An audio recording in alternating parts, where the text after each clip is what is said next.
my Jesus, my Savior. Good afternoon guys, welcome to the 2020 Toyota Land Cruiser Modified.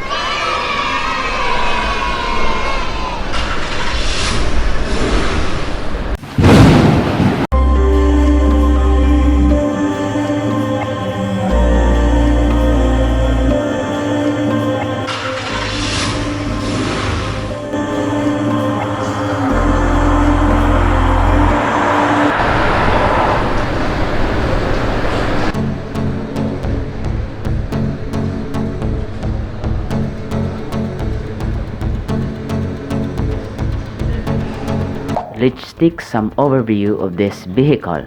Engine type, gas. Transmission, 8-speed, shiftable automatic.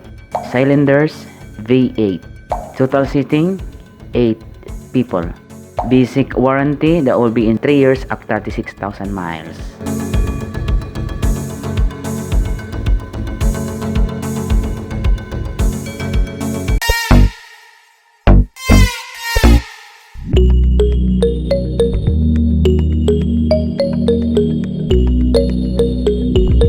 Well, the engine specs are as follows. Torque 401 pound-feet at 3,600 RPM. Base engine size is 5.7i. Horsepower 381 horsepower at 5,600 RPM. Turning circle 38.7 feet. Valves it's 32. Base engine type gas. Valve timing variable. Cam type double overhead cam. Cylinders V8.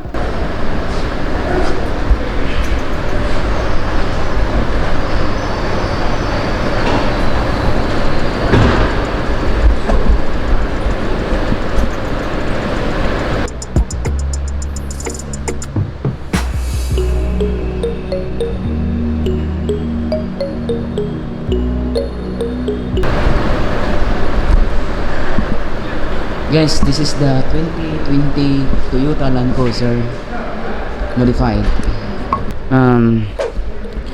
As you can see that the upper portion of this vehicle, they put this for camping. So see, American, if you can read there, American off-road. Nice. Can get there inside.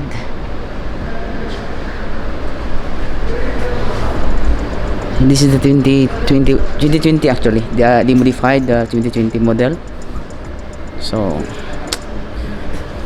anyways, if you are going for off-road, they have this Warn VR Evo is a standard duty line of winches.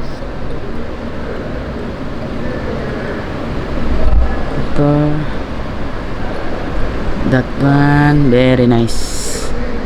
They have, or can choose this type.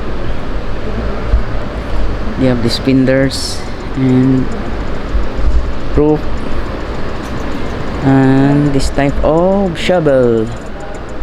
They are all here. They have everything here, like this. For the wheels also, if in case there will be.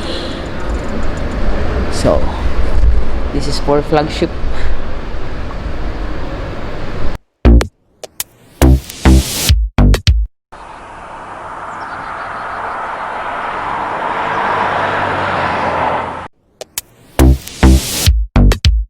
Now we will check the interior of this car.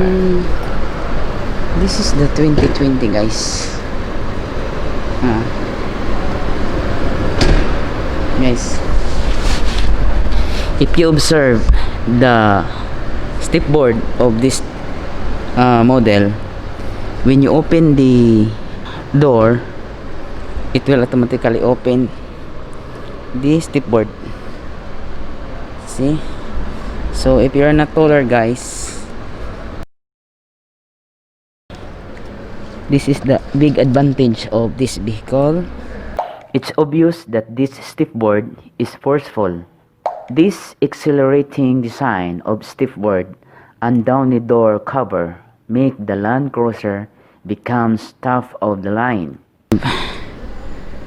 Now, what is inside in this modified model is same like the 2021, but the advantage of this modified one is that they already they have this step board, as I noticed. Then same parking, run, neutral and drive. They have this very nice infotainment system, and this light for mirrors also. Almost nothing changed in this version, as the sunroof.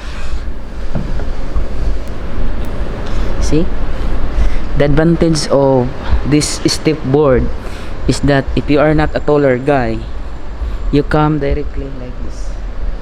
You are not very easily. Nice.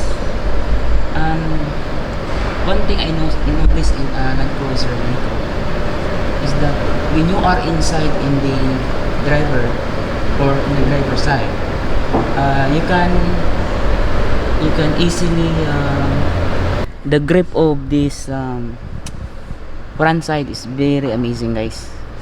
I don't have any questions. This is the first thing that I really like with the Toyota Land Cruiser. So now let's check with the second row.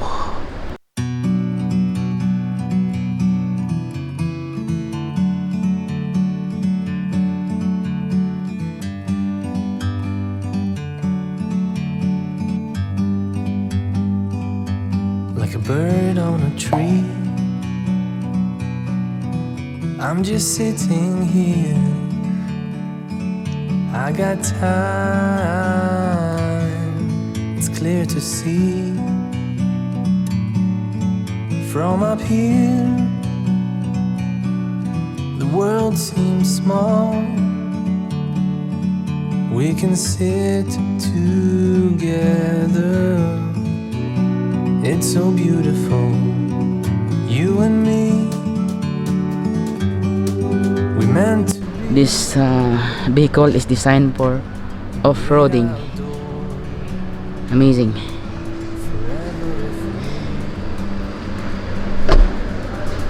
Now automatically close. Hi. So now let's go to the backside. You have this.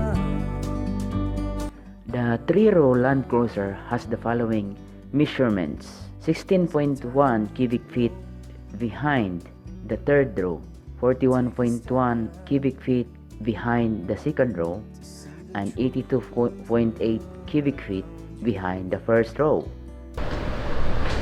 Huge space.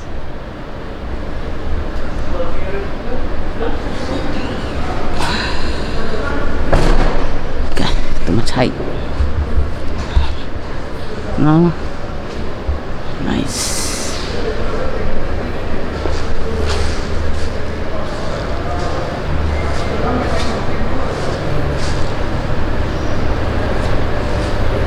Number 1.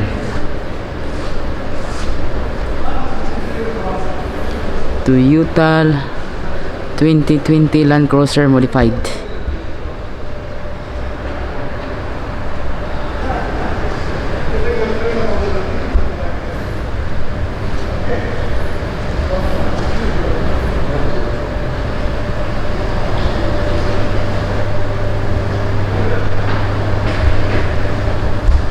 Yeah, life's about just finding that right balance.